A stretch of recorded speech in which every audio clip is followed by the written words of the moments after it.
क्या सच में किसी इंसान को कंट्रोल किया जा सकता है? अगर तुमने कभी YouTube पर साइकोलॉजी की वीडियो देखी होगी तो तुमने एक चीज नोटिस किया होगा, how to control anyone, 5 trick to make people obey you, mind control technique और ऐसे टाइटल से YouTube भरा पड़ा है। लेकिन मेरा एक सवाल है, अगर इंसान को कंट्रोल करना इतना आसान होता तो क्या आज किसी का रिलेशनशिप टूटता? क्या कोई दोस्ती खत्म होती? क्या लोग एक दूसरे की बात मानने से इनकार करते? नहीं, क्योंकि रियलिटी कुछ और है। बिकॉज हर इंसान की अपनी चॉइस होती है और ये बस कहने की बातें है कि how to control anyone, but this is not true. ये सिर्फ सुनने में अच्छा लगता है लेकिन रियलिटी में ऐसा कुछ नहीं है। बिकॉज हम लोगों को कंट्रोल नहीं करते, हम लोगों को अपने फेवर में लेते हैं। और आज की इस वीडियो में हम उन्हीं साइकोलॉजी प्रिंसिपल के बारे में बात करेंगे जो लोगों को तुम्हारे करीब ला सकता है। पहला principle, support when everyone is against them. सोचो, एक व्यक्ति किसी बात पर अपनी राय रख रहा है लेकिन उसके सामने खड़े 4 लोग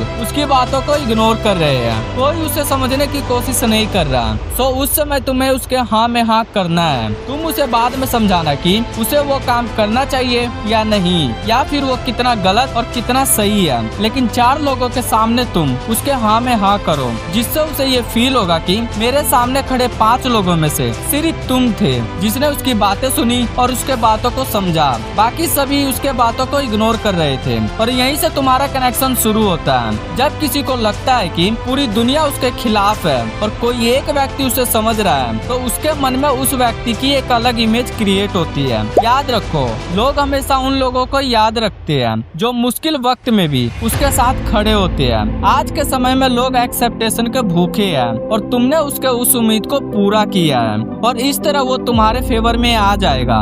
दूसरा principle, understand his choice and needed. अगर तुम किसी को समझना चाहते हो तो उसकी प्रॉब्लम से ज्यादा उसके ड्रीम को समझो। उससे पूछो कि वो अपने फ्यूचर में क्या चाहता है, फिर तुम उसके एक चॉइस को पूरा करो। जैसे 5 लोगों के बीच में उसे रिप्रेजेंट करना, 5 नए लोगों से उसका इंट्रोडक्शन करवाना, जिससे उसे लगेगा कि उसकी वैल्यू 5 नए लोगों में बढ़ गई है और फिर वो उस रिस्पेक्ट को खोना नहीं चाहेगा। और उन 5 लोगों के बीच में अपनी झूठी रेपुटेशन को बनाए रखने के लिए वो कुछ भी करेगा, क्योंकि नेम और फेम हर किसी को चाहिए। और एक बार जब किसी को रिस्पेक्ट का स्वाद मिल जाता है फिर वो उसे खोना नहीं चाहेगा। वो अपनी रेपुटेशन को मेंटेन करने के लिए तुम्हारे फेवर में रहेगा। Third principal, the illusion of choice. लोगों को डायरेक्ट ऑर्डर मत दो, उन्हें चॉइस दो। सामने वाले पर्सन के आगे सिर्फ 2 चॉइस रखो और उन 2 में से एक को गलत साबित कर दो और सेकंड चॉइस को अपने फेवर में ले लो, जिससे उसे लगेगा कि तुम उसके हक में सोच रहे हो। तुम उसे सेफ्टी फील कराओ, फिर उसे लगेगा कि तुम उसके सुरक्षा कवच हो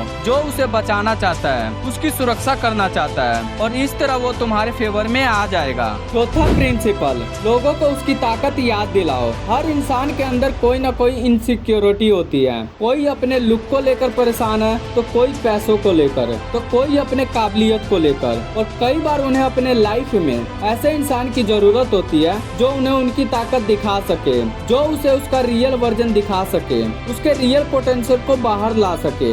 इसलिए तुम उसे गाइड करो, उसके एनर्जी को इतना हाई कर दो कि उसे ये फील होना चाहिए कि वो कुछ भी कर सकता है, वो किसी से कम नहीं। और जो लोग उसे वीक समझते थे एक्चुअली में वो उसे ठीक से जानते भी नहीं। और फिर उसी एनर्जी का फायदा उठाकर तुम उससे अपना काम निकलवा सकते हो या फिर उसे अपने फेवर में ले सकते हो। क्योंकि जब तुम किसी इंसान को उसके रियल पावर से मिलवाते हो तो वो तुम्हें एक अलग नजरिए से देखने लगता है।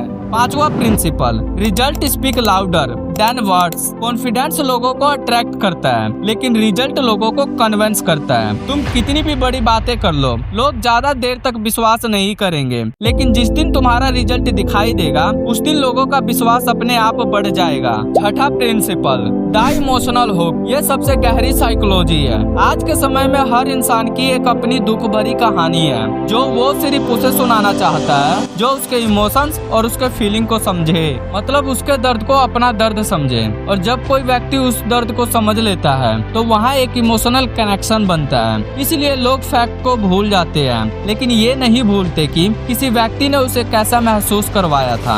यही वजह है कि स्टोरी टेलिंग इतनी पावरफुल होती है, क्योंकि कहानी दिमाग से नहीं दिल से जुड़ती है। इस तरह तुम्हारे सामने खड़ा वो पर्सन तुम्हारे ऊपर पूरी तरह डिपेंड हो जाएगा और उसे तुम पर भरोसा हो जाएगा कि तुम उसके एक बेस्ट फ्रेंड दो जो उसके हर सिचुएशन में उसके साथ खड़ा रहता है और उसकी सुरक्षा करता है और उसे रास्ता दिखाता है। लेकिन किसी भी पर्सन का भरोसा तोड़ना ये गलत है। लेकिन इस मेथड का यूज किसी का गलत फायदा उठाने के लिए मत करना, क्योंकि रियल लीडर वो नहीं जो लोगों को चलाता है, बल्कि वो है जो लोगों को खुद चलने के लिए इंस्पायर करता है। अब सवाल ये आता है कि क्या इन प्रिंसिपल का यूज करके लोगों को अपने कंट्रोल में लिया जा सकता है? नहीं, लेकिन इन प्रिंसिपल की मदद से लोगों को अपने फेवर में किया जा सकता है, क्योंकि कंट्रोल हमेशा टेम्परेरी होता है लेकिन ट्रस्ट लंबे समय तक चलता है। इसलिए अगर तुम चाहते हो कि लोग तुम्हारे साथ खड़े हो तो उन्हें यूज मत करो, उन्हें समझो, उन्हें वैल्यू दो, उनका भरोसा जीतो